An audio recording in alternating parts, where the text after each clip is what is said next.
रही है कि हम गौ माता की रक्षा करेंगे, तो आखिर हम वोट किसको देंगे? तो किसी न किसी को तो देना पड़ेगा, तो वो वोट दे सकें इसके लिए कोई तो प्रत्याशी गाय का होना चाहिए। इसीलिए हमको खड़ा करना मजबूरी है। इसी चुनाव से सर, इसी चुनाव से सभी हर विधानसभा में एक व्यक्ति गाय के लिए खड़ा रहेगा, जिसको गौ संकल्पित मतदाता अपना वोट दे सकेंगे, और बाद में वो वोट गिना जाएगा पूरे बिहार का, कितने लोगों ने गौ माता के समर्थन में मतदान किया है।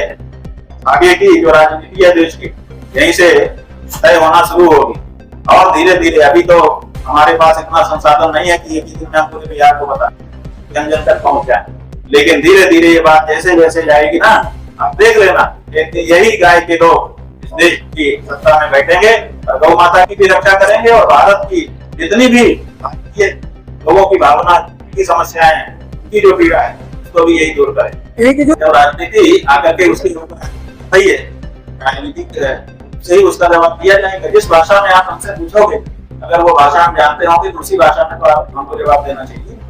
तो जब राजनीति हमारी गाय के गले पे छुरी रख रही है, तो उस पर छुरी हम दूसरे कौन से तरीके से रख सकते हैं आप बताओ? राजनीति ही है वो छुरी, और हमको भारत के संविधान ने यही अधिकार दिया है कि आप अपने मुद्दे पर वोट करो। हमारा मुद्दा गाय है, हम अपने गाय के मुद्दे पर वोट कर रहे हैं, इसमें दिक्कत क्या?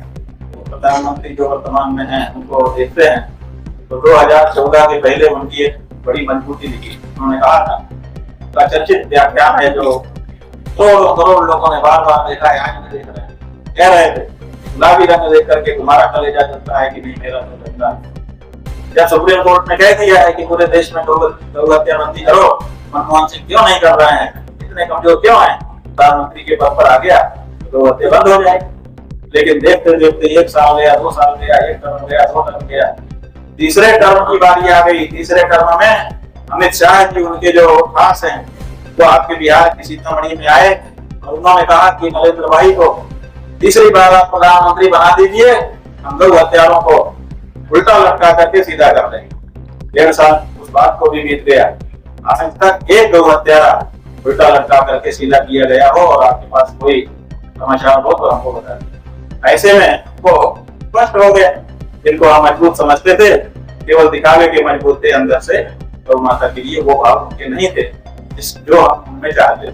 संतों को राजनीति अगर नहीं करनी चाहिए तो सबसे पहले आप उनका मताधिकार समाप्त करिए। मताधिकार उनको आपने दे रखा, जिसको मताधिकार है, मत देने वाला राजनीति नहीं करता तो क्या करता? एक बात।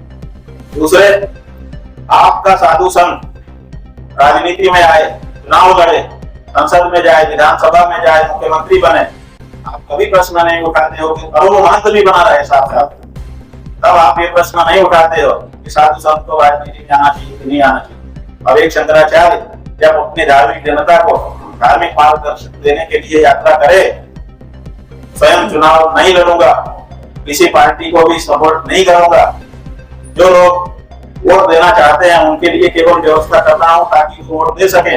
अगर कोई पार्टी इस बीच में आकर के कहती है कि नहीं हम करेंगे गौ माता की रक्षा, तो अलग से खड़ा करने की जरूरत नहीं है। इतना साफ जब अपने मुद्दे को कोई आचार्य धर्म का कह रहा हो तो आप उसके सामने प्रश्न पूछते हो कि साधु संतों को राजनीति में आना चाहिए कि नहीं आना चाहिए। एक बात।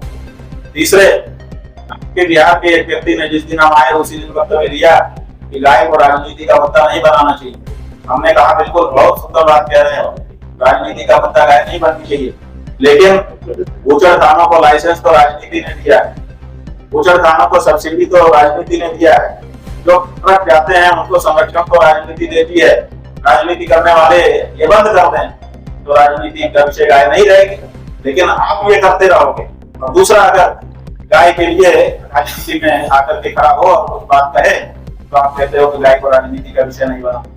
आखिर जब राजनीति हमारी गाय को काट रही है तो उसको काटने के लिए राजनीति की सिवाय और कौन सा तरीका है? लोहा ही लोहे को काट सकता है, सोने से लोहा नहीं कटता है। इसलिए राजनीति अगर हमको क्षति पहुंचा रही है तो राजनीति से ही उसको काटा जा सकता है। इसलिए नीति का अनुसरण करते हुए कंटके नहीं बकंटकम, कांटे से ही कांटा निकलता है। इसलिए राजनीति से ही उस राजनीति को हम ध्वस्त करना चाहेंगे जो राजनीति हमारी गौ माता को काट काट करके गोटी गोटी करके बेचने को गौरव समझते हैं।